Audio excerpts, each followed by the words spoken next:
Hello, good evening, everyone. Have a nice day. As today topic is sustainability in life through yoga, a punchkush.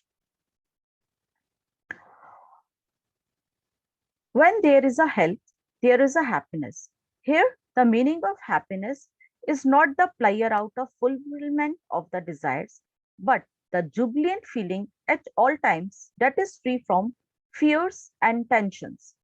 The primary objective of yoga is to maintain a balance in all aspects of life.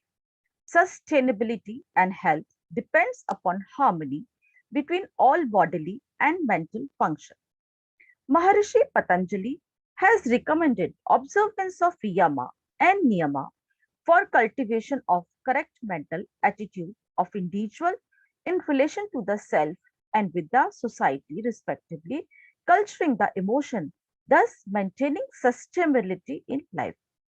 Yoga Sutras of Patanjali convince anyone that they consider the body and mind as a whole.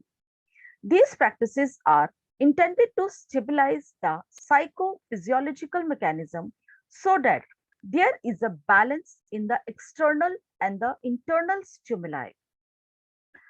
The yogic concept of the working of body and mind is that there is a homeostasis mechanism in both, which contributes to a balanced, integrated function. A human being thus exists simultaneously on the level of physical body, on the level of physiological vegetative functioning, on the level of emotion and memory, on the level of intellect, and on the level of pure consciousness. All these levels exist simultaneously, but also are interlinked, interdependent, and also interpenetrating. Yoga conceives man as a multi bodied, multi dimensions mind, a universal being, rather than simply a body, mind, and spirit. From the yogic point of view, the body or energy or mind complex is divided into the five parts. The grossest being the physical body, the next being the energy body, the next the mental body, then the wisdom body, and finally at the finest level, the bliss body. Each of these five is known as the kosha, which is in Sanskrit means sheep. This Panchakosha model is from Taittiriya Upanishad. The Upanishad described the kosha as a system of five layers of awareness, starting with the physical body and moving inward to the core of self. Five kosha can be understanding as 3D image sphere in or around the human body. Taittiriya Upanishad Bhrigovali reveals the five sheets or envelopes that covers the light of the self. The five sheets of our existence are Annamaya Kosh, the physical body; Pranamaya Kosh, pranic body; Manomaya Kosh, mental body; Vijnanamaya Kosh, intellectual body; and the Anandamaya Kosh, a blissful body. The first and the foremost is called the Anandamaya Kosh, the physical body. The word Anna means food and Maya means comprised of. This is referred to as food sheet due to its dependence on food, water, and air. The food we eat becomes our blood, bone, marrow, etc., and goes on affecting us. The main practices that work with the physical body besides a diet are cleansing practices and asanas or the postures. With asanas, we gain flexibility, strength, toning, and relaxation of this Annamaya Kosh. These practices also affect the other koshas, especially Pranamaya Kosh, in regulation of energy, in balancing and removing blockages of energy channels. The second sheet is Pranamaya Kosh, the energy field of an individual. This sheath is vital sheath or the pranic body. This is because prana vibrates in this kosha. This body is more subtle, support, and spread through the physical body. Prana infuses life into every cell of the physical body and keep the system alive. The science of physiology considers that energy produced in the cells of body from the burning of glucose is the only energy source. But In yogic view, the energy is said to flow through energy channels called nadis. A nadi is not a nerve, it is a distinct flow of energy channel. It is like a software programming that is all set in our system. And Anmay Kosh is like a hardware software, hardware programming, which carries out all the functioning. For balancing of the prana, in this course, we do the practices of pranayama. With these yogic practices, the five balance and the optimize to maintain good health throughout.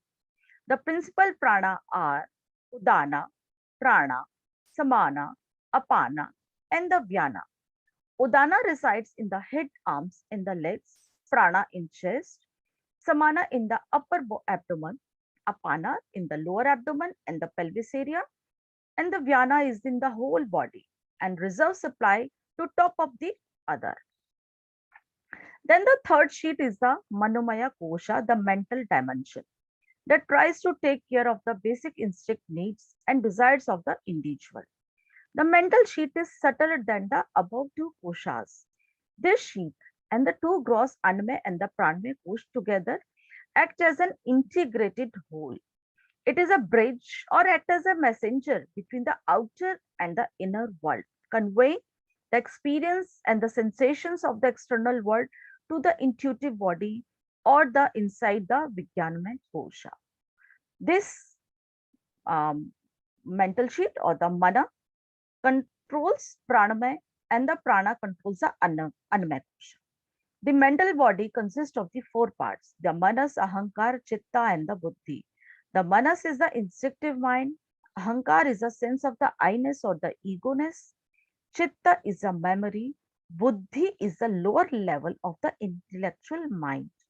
But as humans, we are capable of much higher functioning indeed. Then the next level of the higher buddhi is the fourth sheet of the Vijnanamay Kosha, the wisdom body, the psychic level of experience which relates to the subconscious and the unconscious mind. This sphere pervades Manomaya Kosha but is subtle than it. Vijnanamay Kosha is a link between the individual and the universal mind. This kosha interweaves one's intelligence from the body to the self. This sheath, being close to the Jivatman, helps one to identify the individual self and the eternal self, the Purusha, as this kosha has the power to develop the Vishesha Jnana. Then the come to the inner side. The last one is the fifth sheet, is the Anandamay kosha, the bliss body or the bliss sheet. Ananda is a bliss, and this is the casual or the transcendental body, the adobe of the most subtle prana. Anandamay Kosh is a conscious Ananta Karana due to the purity in the intelligence, purity in the consciousness, and conscience take place. Then one lives in a bliss, is always blissful in a Ananda stage. So, we have observed that our wonderful human heritage that is inherent in kosha, we now understand the koshas can give us an overall perspective of the human individual and the vast potential of each of us. The aim of a yoga aspirant is to attain the higher levels of the consciousness or the level of the sustainability by piercing through koshas after koshas. All yogic practices facilitate these aims. In this dimension, one begins to experience that subtle, expressive nature of a higher consciousness that helps individual in experience of the sustainability in the life. Thank you so much. Thank you.